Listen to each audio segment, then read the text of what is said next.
Iya, pemirsa, konsekuensi keberlanjutan rencana kenaikan pajak pertambahan nilai atau PPN juga lanjut. Rencananya PPN akan naik dari 11% menjadi 12% pada 2025. Lalu dengan PPN naik, apakah penerimaan negara juga naik? Dan dengan PPN naik, apakah daya beli masyarakat turun? Inilah segmen fact check. PPN naik antara penerimaan negara atau daya beli. Bersama saya, Eva Wondo. Pemirsa, sinyal kenaikan PPN 12% pertama kali disampaikan oleh Menteri Koordinator Bidang Perekonomian Airlangga Hartarto. Airlangga melempar sinyal bahwa pemerintahan baru akan menaikkan tarif pajak pertambahan nilai atau PPN dari 11% menjadi 12% pada tahun 2025. Menurut Airlangga, hal ini tidak terelakkan karena masyarakat telah memilih rezim baru yang mengusung narasi keberlanjutan. Ini adalah pernyataan Menko Perekonomian Airlangga Hartarto. Masyarakat Indonesia sudah menjatuhkan pilihan dan pilihannya adalah keberlanjutan. Kalau keberlanjutan, tentu berbagai program yang dicanangkan pemerintahan ini akan tetap dilanjutkan, termasuk kebijakan kenaikan tarif PPN dalam hal ini. Ini adalah pernyataan Airlangga Hartarto pada 8 Maret 2024. Sebelumnya, pemirsa, kebijakan menaikkan tarif PPN secara bertahap menjadi 12% pada 2025 memang sudah diatur oleh pemerintahan Joko Widodo. Tepatnya dalam Undang-Undang Nomor 7 Tahun 2021 tentang harmonisasi peraturan perpajakan UU HPP atau Omnibus Law Perpajakan. Dalam pasal 7 ayat 1 sudah diatur tarif PPN naik dari 10% menjadi 11% pada tahun 2022 dan naik menjadi 12% paling lambat 1 Januari 2025. Tarif PPN ini sebetulnya pemirsa bisa diubah paling rendah 5% dan paling tinggi 15% yang diatur dengan peraturan pemerintah setelah disampaikan pemerintah kepada DPR untuk kemudian dibahas dan disepakati dalam penyusunan rancangan anggaran pendapatan dan belanja negara. Keputusan kenaikan PPN rencananya akan dibahas dalam tahap awal RAPBN 2025 yang saat ini sudah mulai dibahas pemerintahan Joko Widodo dan akan disahkan pada Oktober mendatang.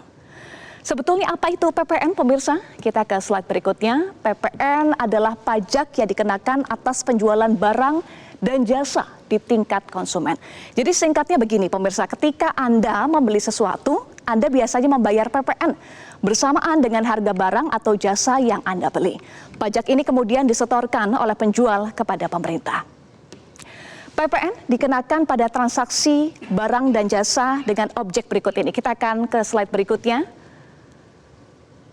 Ya, ini adalah barang yang kena PPN. Mudahnya pemirsa, saya berikan contoh ya, barang-barang yang terkena PPN antara lain adalah pakaian, kemudian tas, sepatu, pulsa telekomunikasi, sabun, alat elektronik, barang otomotif, perkakas, hingga kosmetik yang Anda beli.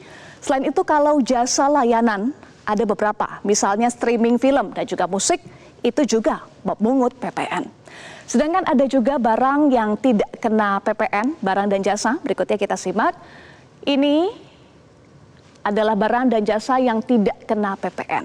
Di antaranya adalah barang kebutuhan pokok seperti beras, jagung, daging, susu, telur, dan lain-lain.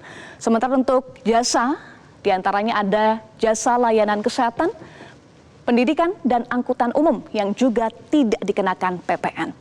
Lalu pemirsa, dengan kenaikan PPN artinya penerimaan negara juga naik. Kita akan simak data dari Kementerian Keuangan.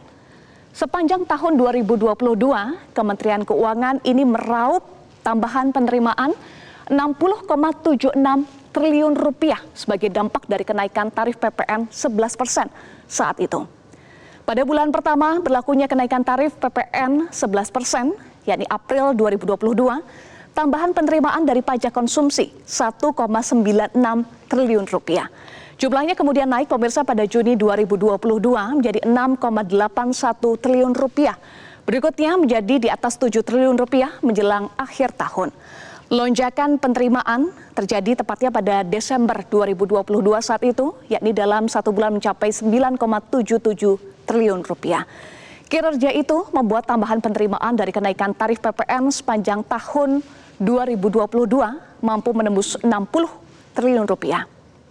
Ya, pemirsa, PPN naik, penerimaan negara dengan penerimaan negara juga naik ya.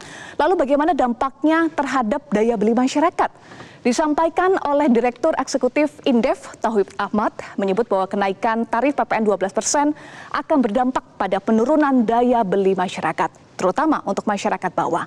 Tauhid Ahmad juga menjelaskan beberapa studi yang pernah dilakukan oleh Indef saat kenaikan tarif PPN dari 10% menjadi 11%, pertumbuhan ekonomi akan mengalami perlambatan dan beberapa sektor akan tertahan bahkan menurun. Ini pernyataan dari Tauhid Ahmad, Direktur Eksekutif Indef. Oke, penerimaan negara bisa naik, tetapi pertumbuhan ekonomi nggak akan tinggi. Apalagi 2025 banyak yang melihat bahwa pertumbuhan ekonomi Indonesia di bawah 5%.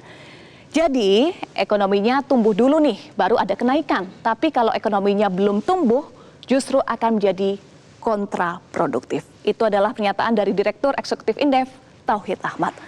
Jelajahi cara baru mendapatkan informasi. Download Metro TV Extend sekarang.